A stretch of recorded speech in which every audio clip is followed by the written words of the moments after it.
Hello guys, welcome to another video. First of all, I would like to say that I have a Discord server and the link to it will be in the description. The link to the original story will also be in the description. That being said, let's get into the video. Son of the Sannin, Chapter 12 and Part 12, Uchiha Kudeta, Part 4. Shall we start rebuilding Konoha? The first law Jiraiya passed wasn't exactly well received, though then again he already expected that reaction. The clan discrimination bill was a law that harshly punished those who attacked, discriminated, or ostracized anybody of belonging to a certain clan. It was painfully obvious that even if it affected all clans, the point of this law was to protect the last three remaining Uchihas from the wrath of the rest of Konoha, precisely of those who lost somebody during the failed coup d'etat. In fact, on the news that Itachi, Shisui, and Sasuke were still alive, a mob formed headed to the Uchiha compound, where the three of them were at the moment ready to kill them. The eternal threat of the red-eyed demons. Fortunately, the Anbu acted quickly and dispersed the mob before they could cause any harm. Jiraiya couldn't help but think that if it wasn't for Tsunade and him, similar mobs would have formed to kill Naruto. Maybe that was the reason as to why Sarutobi wanted to state a law to stop people from even mentioning the QB. Jiraiya had a meeting with the two older Uchihas in order to discuss the future of the clan, which turned out more interesting than he had anticipated. Shishui told him about his failed role in stopping the coup and how Danzo had stolen his eyes in order to obtain his brainwashing powers. But even after Jiraiya ordered Danzo's installation to be searched, he never found the eye. Naturally, Danzo denied everything, even that Danzo has been very vocal about how they shouldn't trust the Uchihas. People weren't exactly pleased either with Jiraiya siding with the latter over the former, siding with the latter over the former. Jiraiya appointed Shishui, being the older, about 22, the new head of the Uchiha clan. His first action was, as expected, to reinstate Fugaku's basement of Itachi. Reinstate Fugaku's banishment of Itachi. Shishui also handled most of Uchiha's operation to Konoha, including the entire Uchiha compound, as a compensation of compensation for the coup, while in turn asked for a new house for them to live. Jiraiya bought them a four-room penthouse near the south gate. They moved there as soon as possible since Shishui liked to see their new house as the symbol of the new beginning for the Uchiha. Still, everything was far from perfect. The remaining Uchiha, especially the youngest one, Sasuke, Itachi asked, not daring to enter his brother's room despite the door being open. Sasuke's room, while big, only had a bed, a closet, and a small bedside table. Sasuke was sitting on his bed looking at that window. I was wondering, would you like to go train with me? In the past, Sasuke would have jumped in joy whenever Itachi mentioned training together, but now he hardly reacted. I see. You're not in the mood, so I saw that we have almost no food yet. Wanna go out, the three of us together once again. It was as if Sasuke didn't even hear him. Despite wanting to get Sasuke to open up to him, Itachi took the hint and decided to leave. Well, if you ever want to talk, not about anything, just tell me, okay? Itachi pleaded, hoping for an answer that never came. Itachi left Sasuke's room and wired to the living room, which was rather big but looked empty due to its bare furniture. At the very least, it had a couple of couches, one of them being occupied by Shishui. So, how did it go? Any progress? The one-eyed Uchiha asked. No, still the same, but I cannot blame him. How do you react when your older brother kills your father and half of your clan? Hey, don't beat yourself over it. He will realize that you did the right thing. Right now he needs some time alone to cope with this and deal with his feelings. Once he gets ready, we will open up to him. You sound really sure. Come on, Itachi, your brother worships the ground you walk on. He will get out of his trance sooner or later. Still, I'm afraid that Sasuke will never be the same again. Nobody can go through an experience like this and remain unaffected. Things will never be like they were in the past, and that's not even taking in account the fact that almost all of Konoha hates us. So, we will work to make things better. Come on, Itachi. I know that what you did would left anybody scarred for life, but you need to be strong. Sasuke isn't going to get any better if his older brother is Sulen. And why are you so cheaper? The guy who gouged out your eye. The guy who gouged out your eye got away scot-free. I would think that you would be seething in rage right now, and I would be if I didn't have a date with the prettiest medic of Konoha. Shishui announced, his mouth forming a huge smile. Itachi raised an eyebrow. Oh, Shizune accepted going on a date with you. Did she lose a bet or something? Shishui crossed his arms. You know, Itachi, normally jab unanswered, but that I would leave that jab unanswered, but that also means that you still have some sense of humor left, so there may be hope for you. Itachi couldn't help but chuckle in response. By the way, I recently got a message from Ni- Nikoba. She accepted my proposal of moving her shop to Konoha. Really? Those are good news, Itachi replied, smiling a little bit.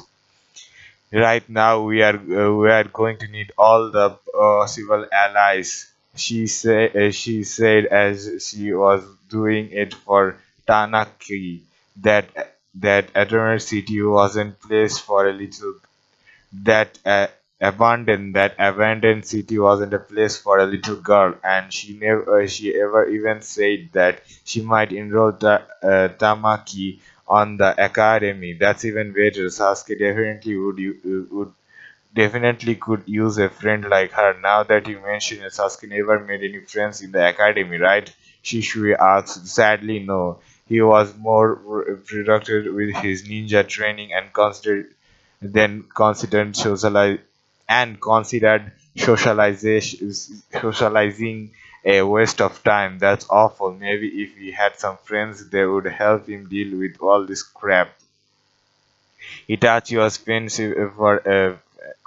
passive for a few seconds when suddenly he realized something. Shishui, yes, when you ever thought in getting an eye transplant? Because I'm sure Konoha has now plenty of Sharingan that nobody is using. Shishui chuckled. Funny thing, Shizune asked me the same thing, and the answer is that I don't want the eye of some stranger in my face. It feels creepy. I will wait until I recover my other eye. In the meantime, I will manage with one. That may never happen, then so be it. Hiruzen Sarutobi slowly opened his eyes. He felt very weak. No, weak wasn't the word. He felt numb, as if his brain barely noticed the rest of his body. Still, the sense felt familiar. He probably guessed that it was the work of some arc of many medicines running through his body, as well as painkillers. Looking around, he realized that he was on a hospital room, laying on a bed, and sitting beside that bed was a large, white-haired man, glaring daggers at him. Took you long enough to wake up, you old monkey? Jiraiya spat at him. Sarutobi could see that his former student was angry at him, though he could also discern that it was kind of anger born of worry. Sarutobi chuckled. It is that a way to talk. Is that a way to talk to your sensei and Hokage Jiraiya? The Hokage quickly asked. It would be if you were still Hokage. Jorah tossed a scroll at him. You are in front of your new boss, Sensei, and you tell your sons and grandsons that you love them, and you tell your gra- uh, you tell your sons and grandkids that you love them. Sarutobi opened the scroll and immediately recognized it as his last will. How can you have this? This was meant to unseal the moment I died. Oh, you were dead for about 3 minutes. Thanks to Kami for our medics. Joraya said. Then his face softened into marks of fury. What the hell were you thinking, sending your Anbu away and facing the Uchihas alone? It's a miracle you are still alive. Like I told Fugaku, I can defend myself, other people can't. Hiruzen replied, meeting Jiraiya's angry statement with one of his own. Speaking of which, what happened with him? Dead. His brat killed him. And so are most of the Uchiha. Sarutobi averted his gaze and cursed inwardly. That was catastrophic, so to say the least. Did at least any Uchiha survive the three? As far as we know, Fugaku, Ustu, Brat, and Shishui. And hear this. Shishui claims that he was about to use some sort of Sharingan jutsu to stop the coup before it started, but he was assaulted by Danzo and stole one of his eyes. Do you know any of this? Sarutobi sighed and looked Jiraiya with a sad eye. Unfortunately, Yashishuri was my trump card against the Uchihas. It would be a way to stop the coup without spilling blood. Fugaku told me that the last time Shishui was even seen, he was talking with some Anbu. This confirms my fears. I already had Danzo and his i- installation search, but the eye didn't appear. Danzo claims Shishui is lying. Still, I believe that after what you said, Fugaku told you, do we have enough evidence for his treason to put him out of commission? Sadly, I don't believe that the tendency of an Uchiha, especially of a dead one, will hold any weight now. We will get Danzo, but not now. Just keep an eye on him. Sooner or later, he will make a mistake. Then we will act. I see. Jorah said, standing up. I better go back to the tower. I have a big ass pile of paper with my name on it, and those two old farts of your teammates aren't going to give me the time of the day if I don't get started already. Ah, paperwork. That's something I am definitely not going to miss. Siruzen replied with a chuckling smile. I hope you enjoy the hospital food because you're going to stay here a long time. Sensei, Jorah mentioned, smiling back at him. I will pay you a visit whenever I have some spare time. The next few days were hassle for Jorah between meeting, passing laws, approving nations, relationship with other villages, and many other duties he had now. He's he saw he saw he would go crazy at any time. He could almost hear the voice of Saratobi laughing at him from the hospital. However, this particular meeting was something he was eager to get on with. In front of him was a and the looking boy. Jorah saw it was a girl before being corrected by the boy himself, who was a similar age to Naruto. Besides him, there was a tall, muscular man completely wrapped in chains and held in place by two Anbu. So Zabuza Momochi, Jorah started caressing his finger under his chain. You are quite far away from the hidden water, uh, from the land of water. Since your coup d'etat on Kirigakure failed, you are trying your luck in Konoha. I have no interest in Konoha, Jiraiya. This was merely a job. Zabuza replied, not losing his cool. By the way, what's this? What a surprise seeing you here. My bingo book didn't say you are back in Konoha. And as a Hokage, no less, my promotion is a recent one. I got the job because your client put my boss out of commission, and honestly, I would have you executed right now and your head sent on a wrapped box to Yagura for helping the Uchiha. But luckily for you, this child here might say we're sorry, but yes, because of his ice release, right? Yes, Konohara has quite the fashion with bloodline limits. Turns out Haku is an even better tool than I imagined. Zabuza said, chuckling after having his brain scanned by the IT. The Anu found the boy on a tent in the outskirts of Konoha. Apparently, the kid was a survivor of the infamous bloodline purge of the land of water and the last of his clan, no less. The opportunity to have another bloodline near limit on Konoha was too good to pass. So, the demon of the hidden mist, your subordinate, the demon brothers, is he the demon kid or something? Jiraiya responded. Then he regretted using that nickname, given that it was exactly how some villagers referred to Naruto. It would have been had I have more time to train him properly. Zabuza replied. You are one of the last person I would imagine taking care of a child. Zabuza Haku has powers that I could have used in my goals, and I believe that you are going to do the same, right, Jiraiya? Come on, let's stop beating around the bush and tell me what you plan to do with us already. First of all, it would be Hokage-sama to use come. Jorah spat, scowling at the Kiri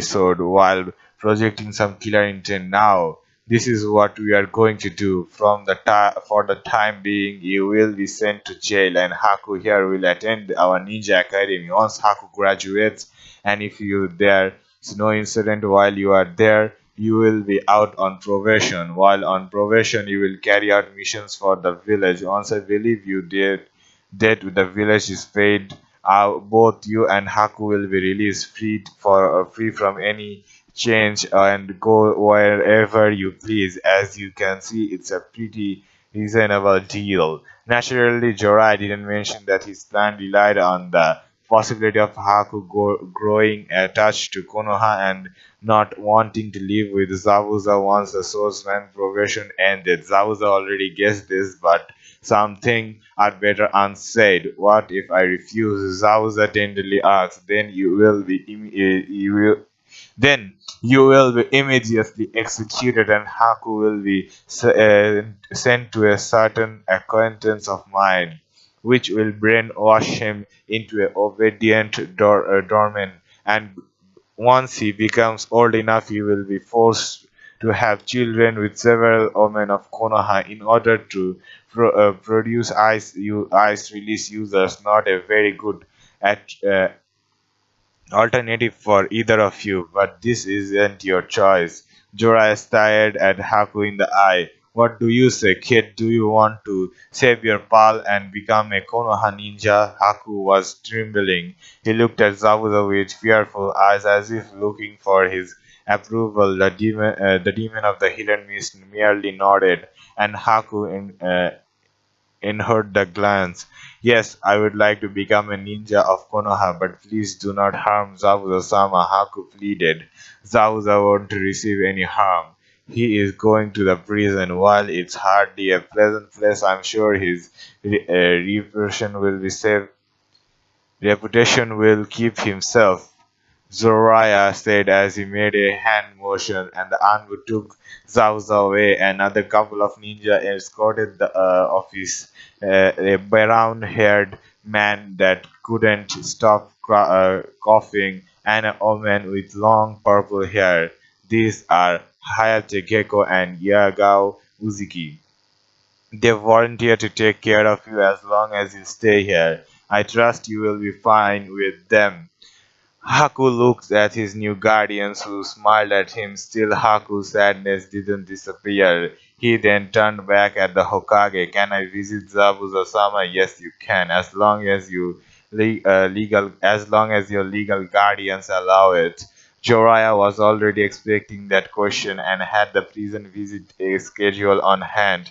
For what I can read here, you can visit him on Tuesdays and Friday. Visit will be up to 45 minutes. Do you have any more questions? Haku shook his head. No. That's all, Hokage-sama. If that's the case, you may as well start to acquaint with your new legal guardians. Yagao took a step and grabbed Haku's hand. Come on, Haku. Now we will show you to your new house. You will love living with us. I'm sure I will, Yagao-san. Haku replied that deep down he doubted. Though deep down he doubted, as Naruto walked towards the Hyuga compound, part of him seemed to turn back and return home. He knew that the Hyuga clan was among those most damaged by the coup, and they probably weren't in the mood to greet visitors, and even if they did, he wasn't sure if Hinata would want to see him. But then again, he needed to see Hinata, not because of him, but to check how she was doing and make sure that she was he was there to support her. Seeing the compound entrance, he fled from field of vision. Uh, field of vision in entrance is field of vision. Naruto sighed. Let's get this over with. As expected, the gate was surrounded by Tokuma Hyuga. Naruto smiled upon seeing that one of the few Hyugas he got to know besides Hinata and her immediate family managed to survive deep the balance. He went to greet the gate guard. Hey, Tokuma, it's okay if I drop by? Naruto asked, rubbing the back of his hand. The Hyuga looked at him and smiled. Of course, Naruto-san, you know you will always be welcomed here. Do you come here to see Hinata-sama? Yes. She was pretty down at the funeral, and I wanted to see how she was doing, though maybe she wouldn't want to see me. Oh, I found that doubtful. While I'm sure that Hinata-sama is taking Hiyashi-sama's death as anybody would expect, I'm sure that seeing you would brighten her mood. Let's hope you are right, Naruto said, giving a hint of smile. If that's the case, then I wouldn't keep her waiting. As Naruto walked through the house, he felt the compound was way more empty than usual. The few Hyugas that ran into him often acknowledged him with a nod, but after asking them about Hinata, none of them gave him any clear answers. One of them told him that Hinata was in the main dojo training, but when he arrived there, he found it empty. Are you looking for somebody? A voice said behind him. Naruto turned around and saw another Hyuga. He was the boy Hinata would often spar against. Neji was his name. Or so he thought. Yeah, I'm looking for Hinata. Do you know where she is? Hinata-sama just finished her training and is now having a bath. Hinata-sama likes to spend a long time in the bathtub, so I believe it would be take at least half an hour until she she is presentable. Neji explained. His tone was oddly natural. I see. Naruto said, rubbing the back of his head again. Your name was Neji, right? Yes, that is correct. Did you lose somebody the night of the Uchiha attack? Naruto asked. Neji raised an eyebrow, taken back by the boy's bluntness. But then again, whenever he heard of his clansmen talking about Naruto, this was one of his perks they mentioned the most. The boy made quite an impression the first time Hinata brought him to the compound. No, unless we count Hiyashi-sama, my uncle. But then again, we were never exactly close. To lose so his loss didn't have the same effect on me as if I lost my father. I did not lose anybody either. guess that we are lucky than Hinata. Luck has nothing to do with it. It was fate. Naruto frowned. Fate? You think Hinata's dad was meant to die? I don't think it. I know it. Hineji said, sure of himself. That's a bunch of nonsense. If Hinata's dad was predestined to die or something else, then he could have avoided it. You are not getting it. I don't mean that I knew Hiyashi-sama was going to die, but that his death was already set in motion by force beyond our control, and there was nothing we could do about it. I'm not getting that either. Then allow me to use another example. Do you know about how a clan is divided? In that case, I will try to use the simplest. Yes, then allow me to use another example. Do you know about our clan, how our clan is divided? Yeah, Hinata told me a bit about it, though I didn't understand that either. Naruto replied, making Neji sigh. In that case, I will try to use the simplest terms possible. You see, in order to protect the secret of Byakugan, the clan is divided into two groups, the main house and branch house. The branch house is supposed to protect and serve members of the main house to ensure their obedience and protect the Byakugan. We members of the branch house wear a cage bird seals. Neji pointed at the green seal on his forehead. Hey, I have been staring at I have been starting to study seals, Naruto eagerly said. What does your seal do? When I die, the seal will destroy my Byakugan, so enemies of Konoha won't be able to get it from my corpse. And a main house member can use the seal to cause me an unbearable pain, should he or she choose to do it. But that's horrible. Why do you allow such a thing to happen? Because we can't do anything about it. You see, my father and Hiyashi-sama were twins, but since Hiyashi-sama was the older one, he got to be the clan heir, while his brother, my father, was marked with the seal and made leader of the branch house. That would mean that any children he had, namely me, would be fated to be part of the branch house and bear his cursed seal. Now the night the Uchihas attacked, the Branch House members such as my father were tasked with protecting the children and the elderly from the Uchiha and taking them from the compound to one of the shelters, while the main house members such as Higashi-sama fought against the invaders. Many main house members died that night, but almost none of the branch house. Had my father been born first, he would have died in the place of Hiyashi-sama. Do you understand it now? I think I do, but I don't believe in that faith crap. So are you saying that me being Hokage or not has been decided? Yes, but I wouldn't worry. If I were you, your adopted father has recently become Hokage and his sensei was Hokage as well. Faith seems to be smiling at you in that regard, Naruto. That's nonsense. If Dad became Hokage was because he worked hard to become an awesome ninja and not because of that faith crap. Believe what you want. That won't change the truth.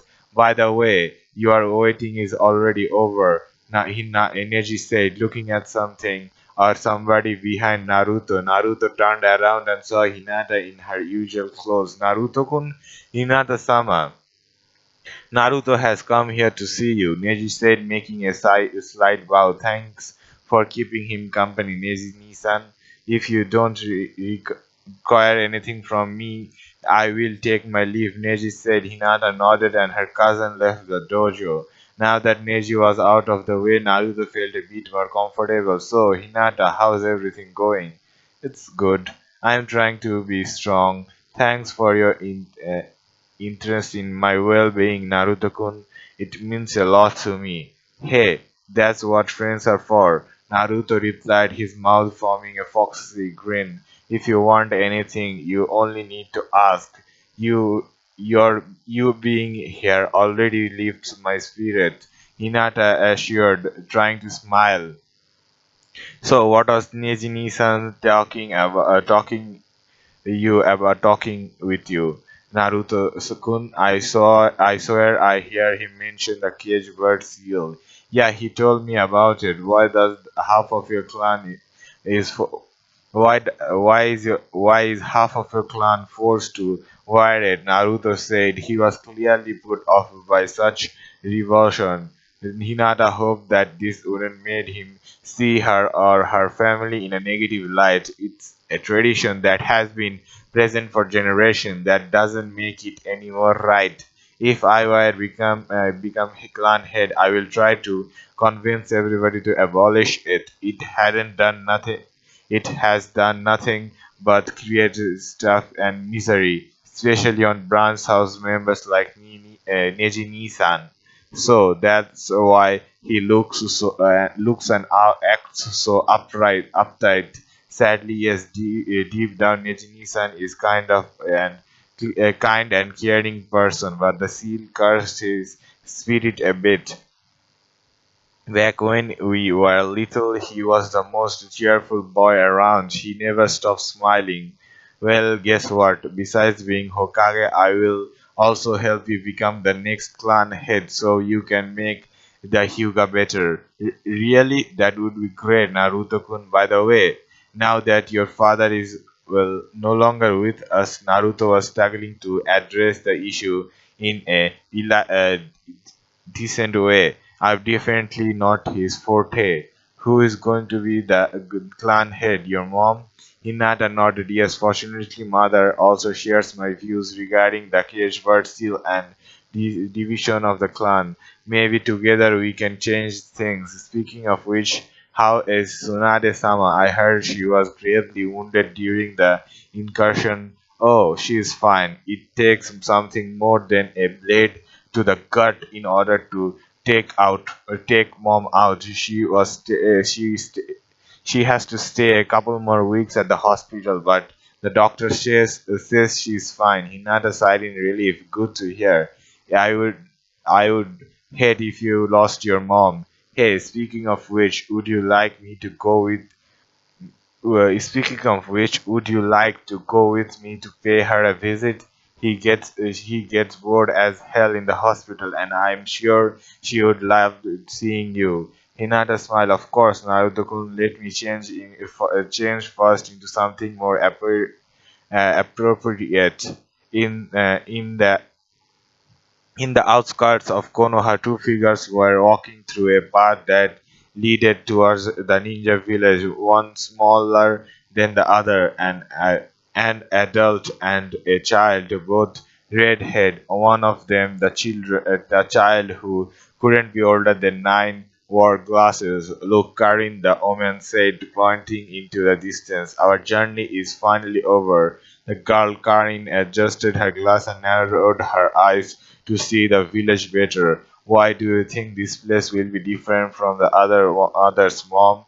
Karin asked. Because I know that there's an Uzumaki here, Tsunade Senju, one of the legendary Sannin. She will protect us. How can she be an Uzumaki if she is named Senju? Karin asked, a bit flabbergasted. Because she also has Uzumaki blood running through her veins. Come on. Once we meet her, she will help us to set up a home in Konoha. I hope you're right, Mom. I'm tired of being on the run all the time. Once the Anbu allowed him to, Iruka entered the Hokage's office. Jiraiya was sitting on his desk reading something. You called me, Hokage-sama, the teacher asked. Yes, Iruka, please take a seat. Jiraiya made a hand motion to an empty chair in front of him. Once Iruka sat down, the Sannin continued. You see, Iruka, I called you here because I am about to do a rather big reform on the academy curriculum.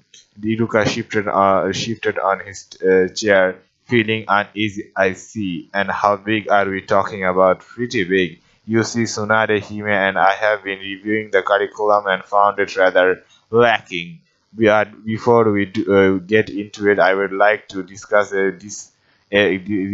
big discrepancy when it comes to the academy graduates. I don't think I am following you, Hokage-sama. So far, the academy graduate rate is nearly 100%. Yet the true gaining exam approval rate is just a mere 33%. From that, 66% remains. Only about 5 to 10% actually returned into the academy to continue their career. The rest decide to quit and move to civilian school. That would mean that little more than about 35% of the academic graduate actually become ninjas, which means that 65% of the resources we invest in the academy go to waste. Do you see where I'm going, Iruka? Normally tan-faced paled. Much to his horror, he knew what Jiraiya was going to do. Please, Hokage-sama, don't cut our budget. It's small enough as it is. There are very few teachers, and we work as hard as we can to. Whoa there, calm down, Hiroka. Jorah interrupted the panicked teacher, holding his hands up in defense. Nobody mentioned budget cuts here. Just let me finish. Yes, sorry for the outburst, Hokage-sama. It was out of place. Like I say, relax.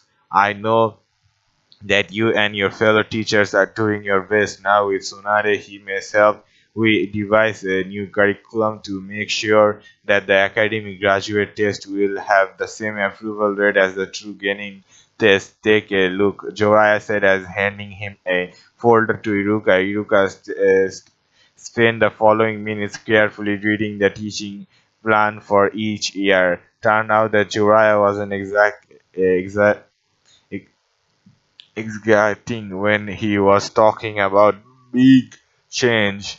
He was unable to repress a couple of gasps. Are you sure you want to go through this? I mean, I even agree with some of this, like advanced chakra control, but isn't elemental jutsu too much for academy students? Why? Naruto is currently training to master his first wind jutsu, and I believe he will have it down by next month. And from what he told me, Sasuke Uchiha already knows the great fireball. Is, it's not the same. Hokage-sama Sasuke Uchiha has been trained by his clan, who was one of the most powerful on Konoha until recently, and Naruto has been trained by both you and Tsunade-sama. Other kids aren't that lucky. Well, I appreciate your compliment. You're vastly overestimating me. Iruka Choraya replied, crossing his fingers. Iruka raised an eyebrow, a bit confused. Listen, while it's true that I can teach Naruto mainly things other cannot teach their students, what I currently taught Naruto and what the Uchiha taught Sasuke is something that any Chunin can teach. I mean, you know elemental jutsus, right? Indeed, Hokage-sama, fire and water. Then you are already qualified to teach such a thing. Still, I believe you're raising the standard by too much. Of course, I am. We are ninja. In case you have forgotten, we are going to be sending these children to situation in which they can possibly lose their lives. I did my best to ensure that Naruto had enough preparation to survive out there once he graduates, but now that I'm Hokage, all the villagers' future ninjas are my responsibility, and thus they are going to be held to the same standard I hold Naruto. The academy current curriculum is laughable. Seriously, all what it takes to be a ninja is three E rank ninjutsus with a decent teacher. Any kid Naruto's age will be able to master them in no time. I don't know why they don't teach them until last year. No wonder the true Genin test has such a failure rate. While I agree with your reasoning, there are problems for the schedule. There's no way to implement these new subjects without removing others, and that's what we are going to do. I believe that the academy focuses too much on uh, theory and neglects practice. While I believe that subjects like maths or geography are important, you have not just one but two subjects trying to explain how chakra works, yet neither includes any kind of chakra control exercise. Same thing about this subject about the nature of genjutsu. Anyways, any plan is to implement this reform the next school year, so you may tell the news to your co-workers. Of course, Hokage-sama, I will tell them next time we meet. Iruka said. Good. If that's the case, then you're dismissed. Iruka bowed his head before leaving the office. He did not say anything in front of Jiraiya, but wasn't looking forward to it. He knew that his co-workers would get really mad upon seeing all the radical changes Jiraiya was about to do. Upon leaving the office, Iruka had feeling that he was forgetting about something important he should had told the Hokage the moment he could talk to him. Shortly after Iruka left the Hokage tower, he was approached by black-haired Konoichi. He immediately recognized her as Tsubaki, Mizuki's fiance. This made him realize that he did not see Mizuki again after the silver-haired ninja decided to go into hiding. Tsubaki worried face made Iruka realize that she shared the same worries. Of course, that was what he was forgetting about. He did not tell Jiraiya about Mizuki, with all the chores that followed the insurance and how busy he was helping the village recover. He forgot about his silver-haired co-worker. Oh well, it wasn't too late. Iruka, can I talk with you? Tsubaki asked. Yeah, sure. What do you need? Iruka asked, even though he knew the answer. It's Mizuki. It seems that he has disappeared. Nobody knows anything about his whereabouts. You were the last person who saw him. Was he okay? Did the Uchiha wound him? Well, during the battle, Mizuki and I got separated. What? Why did you go do? Why did you do such a thing? We heard some criminals attacking civilians on different streets, so we split up in order to deal with them fast. But once I was done, well, I don't know where did he go. Subaki last hope of finding Mizuki slowly faded. Noticing her sorrow, the teacher decided to patch things up as best as he could. Hey, if Mizuki was dead, we would have already found his body, or I'm sure that so I'm sure he's somewhere safe and sound. I guess you're right. I will have to keep a positive mind. It's what Mizuki would have wanted. Indeed, it is. Remember, if you need something, don't mind telling me. Yeah, thanks, Iruka. Now I better go. As he watched Tsubaki leave, Iruka wondered how much of what he said was actually true. He wanted to believe that Mizuki was still alive, but if that was the case, then where the hell was he? Anyways, he wouldn't be able to answer those questions on his own. Better he would go and tell the Hokage about Mizuki. Hokage-sama! An Anbu with a rabbit mask frantically said as he burst into the Hokage office. Something terrible happened. Jiraiya sighed. Of course, something should go bad sooner or later. First of all, calm down, and second, define terrible. Unless somebody died, I am sure we can find a solution. Well, we were checked the tower's inventory and found that the scroll of seal is no longer here. Somebody must stole it during the coup d'etat. What?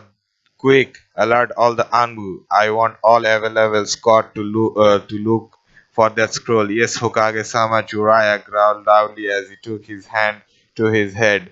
He wasn't even a month into the job, and something catastrophic already happened. In the wrong hands, the scroll could be a danger weapon. While he hoped the Anbu would find it deep down, he knew that The thief was first probably far away from Konoha. Far away from Konoha, Mizuki walked through a small road surrounded by forest with the squirrel of steel tied to his back. During the chaos of battle, he had sneaked into the very unguarded Hokage Tower and they took the scroll away while the old fool of a Hokage was fighting along against the Uchiha. After that, leaving the village was easy. He had predicted that they would take quite some time for the Konoha ninja to realize that their precious scroll had disappeared. Those days were all the head start he needed to avoid being captured. Looking back, Mizuki felt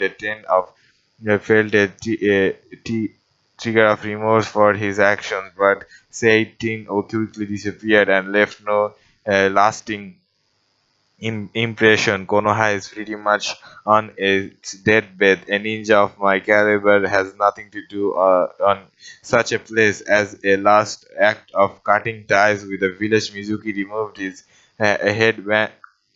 bandana style forehead protector and tossed it away for the remaining of his journey. But yeah, that's all for this video. I hope you liked it, and if you want to be notified for next part, then the best way is by subscribing. That's all for this video. I hope to see you in the next one. Bye bye.